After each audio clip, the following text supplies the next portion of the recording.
Happy Easter to you. So glad that you are here, and so glad that if you joined us online. We actually had a little bit of a technical meltdown in the previous service, so if you'd come back to join us online, so glad you didn't give up and you're with us this Easter Sunday morning. If you have your Bible or you have it on your device, grab it and let's go to John chapter 1.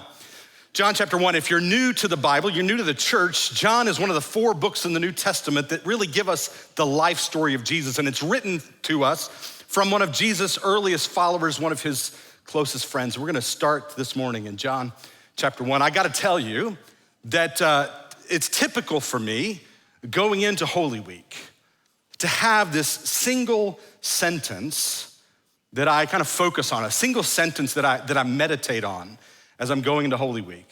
It's a sentence that informs my prayer life.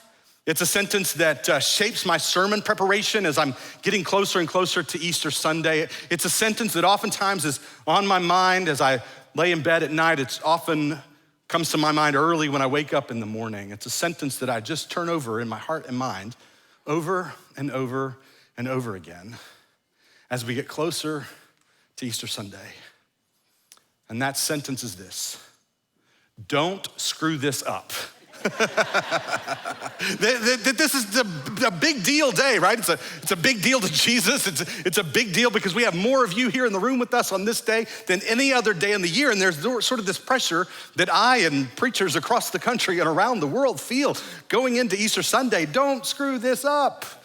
But I gotta tell you, this year, there's been a different sentence that's been rumbling in my heart and my mind as I've gotten closer and closer to Easter Sunday. It's a sentence that I heard from a buddy of mine, a pastor friend, who he and I were talking just a couple of weeks ago when we were talking about the lead up to Easter and that pressure that we as pastors can sometimes feel in the midst of this time.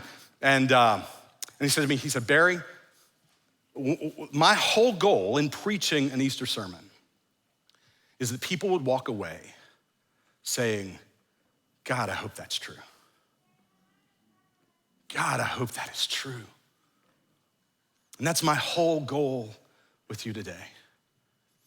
That you might walk away from this message saying, God, I hope that's true.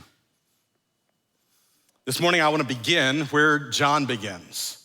John chapter 1, verse 1, in the beginning was the Word, and the Word was with God, and the Word was God. He was with God in the beginning.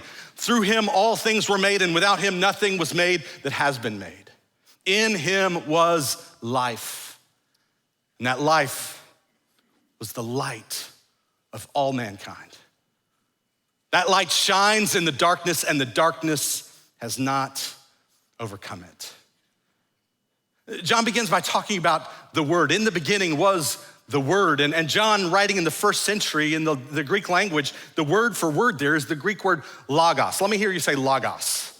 Logos. And if you're new around here, I sometimes do this little audience participation thing. It's really just a cheap way to make sure nobody's falling asleep. And I may do it a little extra today because I think it's a sin for a preacher to put people to sleep on Easter Sunday. So just play along with me. The logos, this idea that in the Greek mind of the first century world, logos would be seen as the logic, the rationality that undergirds all of creation, the whole cosmos, sort of held together by this underlying logic. In the immortal words of the great philosopher Obi-Wan Kenobi, it's like the Greek mind thinking of the force that surrounds us and penetrates us and binds the galaxy together, the logos. But in the Hebrew mind, the people of the Old Testament, the people of Israel, they would have had a different kind of association with this idea of the Word. For them, it would take them back to the story of creation, that God spoke and this world came into being through the power of his Word. And John begins his story of Jesus by appealing to these two concepts and holding them together to talk about his friend, to talk about this guy that he had spent life with for 3 years, this guy that he followed around the hills of ancient Israel, one of John's closest friends. He calls the Word. And he goes even further than that. He says, in the beginning was the Word, and the Word was with God, and the Word was God. John goes so far as to describe this person, this man who was his friend, as God. I wonder who your closest friend is. Right? Think, who is your closest friend? I wonder about your closest friend. What would it take for you to become convinced that your closest friend was God, right? Like one of my closest friends is our executive pastor, Brian Eck. Brian is a great guy, he's a godly man. Brian and I spend a lot of life together and we talk about life and marriage and our struggles, and he's just a dear friend to me, right? But I can assure you, he is not God. Right? And there's nothing that convinced me that could convince me that Brian is God. Like, I'm not starting a new religious movement that says, in the beginning was Brian, and Brian was with God, and Brian was God. No, it's not happening. What would it take to convince you that your closest friend was God? Well, I want you to hold on to that question because I think John is going to answer it. In the beginning was the Word, and the Word was with God. The Word was God. He was with God in the beginning. Through him all things were made, and without him nothing was made that has been made. And in him was life. Let me hear you say life.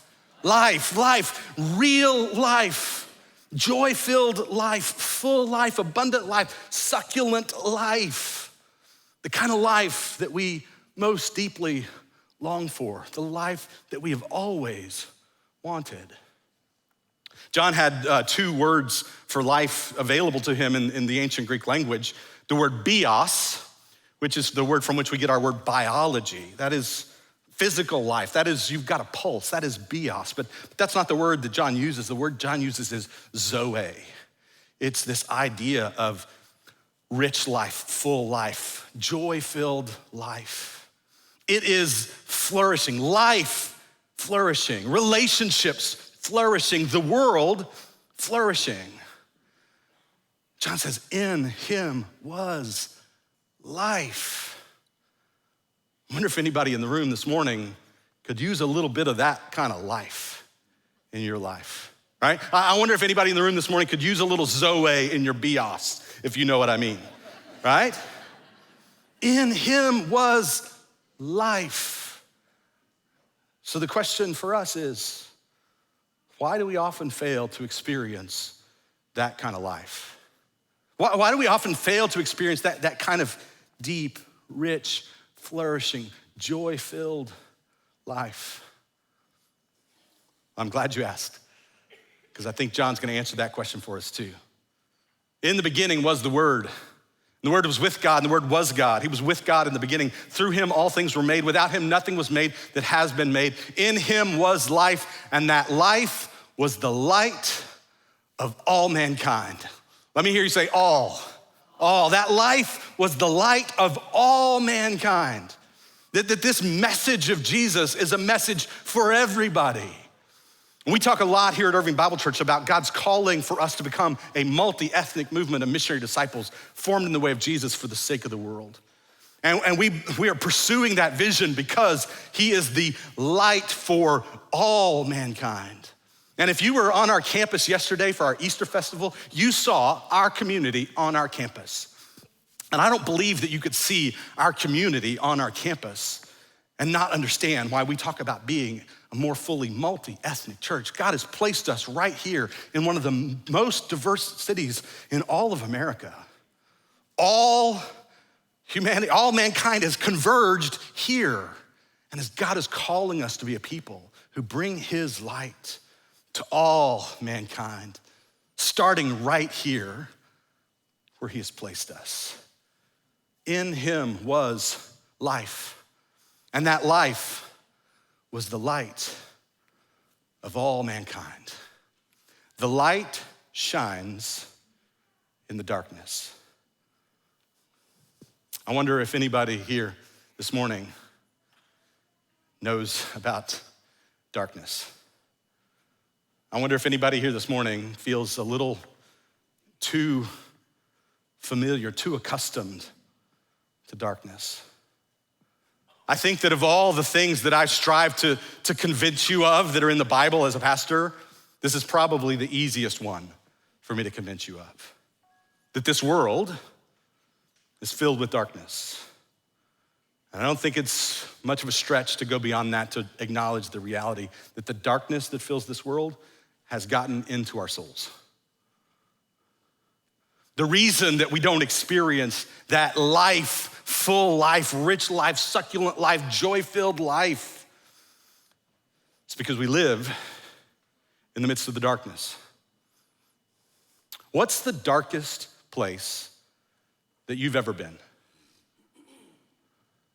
I remember years ago, one of my favorite things to do was to go caving, to go spelunking, cave exploring. And I had a mentor who was from Oklahoma, and he knew every cave in Oklahoma. And so he would take me and show me all these caves. And then I would take some buddies of mine, and we would go exploring these caves. And this was years ago, and we would go, and I took a couple of my buddies, and we went to this cave. And the first cave we went in that day was one that it's not too far off of a relatively well-traveled, kind of busy hiking trail. And we got up to this cave, and you crawl in, it's just this tiny little hole in the rock. And you go in, and it's this narrow passageway that you've got to squeeze yourself through and turn yourself on your side to squeeze through. And there was a lot less of me to squeeze through back in those days. And you go back, and it's just this really tiny little crevice in the rock that goes a quarter of a mile, maybe half mile into the rock. And then it opens up into this huge room. We called it the cathedral because it was just this huge room that when you get back in there and you turn your flashlight on, it's incredible. But you gotta squeeze your way through this tiny little crevice to get back there. Well, me and my buddies go in, and as we're getting further and further back into the cave, we begin to hear something ahead of us. And not too long as we continue to crawl that we realize that we're hearing voices ahead of us. And then a little further in, and with my flashlight, I could see shoes of people ahead of us. And turns out it was a family, a mom and a dad and a little girl who had crawled into this little cave. They were walking along, they hiking, and they saw it, and they decided, let's go explore, let's crawl in. They crawled in without a flashlight. And they had gotten, they thought, we'll just go so far as where we can still see the light, but then they kind of kept going a little further and a little further, and then suddenly it got really dark. And then suddenly there's 3 guys crawling in behind them. And so they were kind of freaking out. I said, don't worry, I've been in here before and kind of know how this goes. And so they were trying to figure out, is there some way that we can turn around and slide by you and get out? And the fact is there is no way to turn around. So we were in that dark cave, and here's the thing. The only way out of that darkness was deeper in. And I wonder if there's anybody in the room this morning that's ever been in a darkness like that, where the only way out of the darkness was deeper in. I even wonder if for somebody in the room this morning, maybe that's the whole sermon for you. The only way out is actually to go deeper in. So we continued on until we got back to that big open room and into the cathedral. And sure enough, we flashed our flashlights around, and it was gorgeous, it was glorious. But now it came time to figure out how we're gonna get out. Because there's 6 of us with 3 flashlights. The only way that this family was gonna get out of this little cave was if they took one of our flashlights, if they took my flashlight. I was the one who had been in before, and so I sent them out, and I waited behind all by myself. This was the darkest place that I'd ever been. Here I was, a quarter, maybe half a mile into the earth, no source of artificial light that could make its way back in there. They headed out with my flashlight, and I'm sitting there, and I couldn't see my fingers right in front of my face. It was so dark, and I'll be honest with you, I was alone, and I was afraid.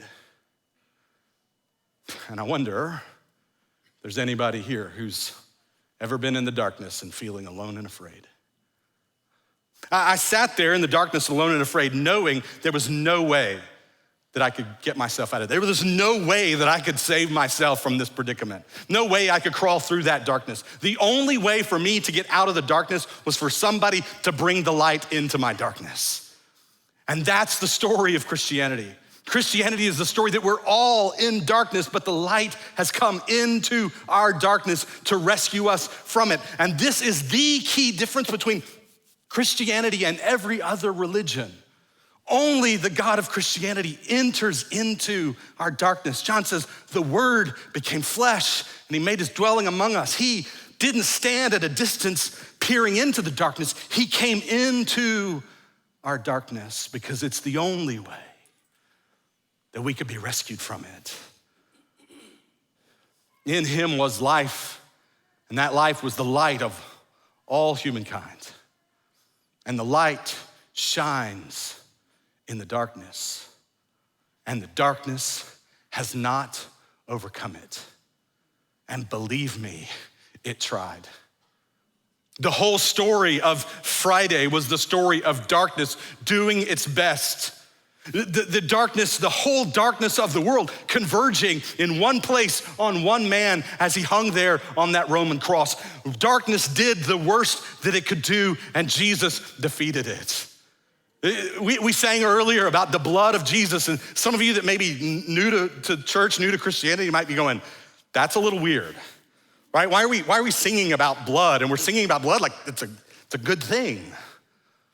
The only thing that makes the blood of Jesus a good thing is that he triumphed over death through his resurrection. And therefore he can say, yes, that this is the blood of the new covenant, the new promise from God, that there is nothing, that there is no darkness that can ever separate you from my love. Yes.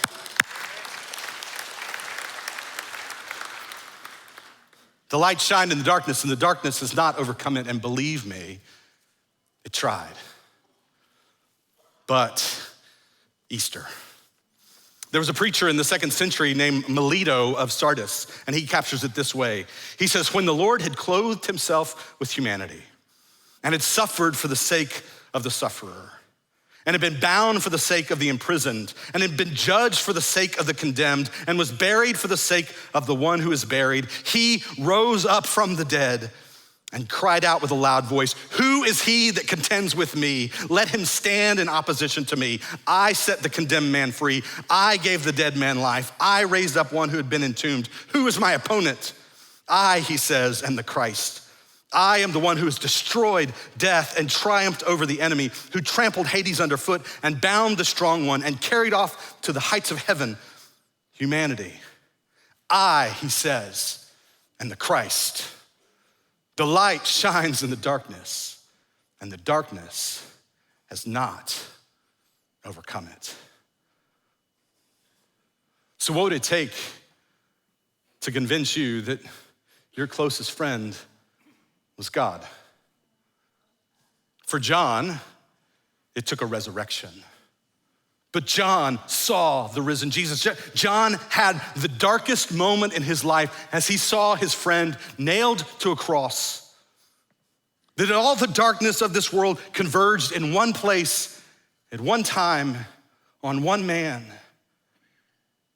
John experienced the darkest moment of his life as he saw his friend crucified, and yet John saw the risen Jesus. John looked the risen Jesus in the eyes. John held those nail-pierced hands. And this is why he could say that my friend Jesus is the Word who was with God, who was God. I don't know what darkness you may be going through right now. Maybe it's health darkness. Maybe it's mental health darkness. Maybe it's the darkness of depression, anxiety. Maybe it's the darkness of a ruptured relationship, the darkness of grief. Maybe it's the darkness of shame and regret. I don't know what darkness you may be going through right now. But the good news of Easter for you is, in the beginning was the Word. And the Word was with God, and the Word was God. He was with God in the beginning, and through him all things were made, and without him nothing was made that has been made. And in him was life, and that life was the light of all mankind. And the light shines in the darkness, and the darkness has not overcome it. And whatever darkness you're walking through today, I hope that you can leave saying, God, I hope that's true. God, I hope that's true.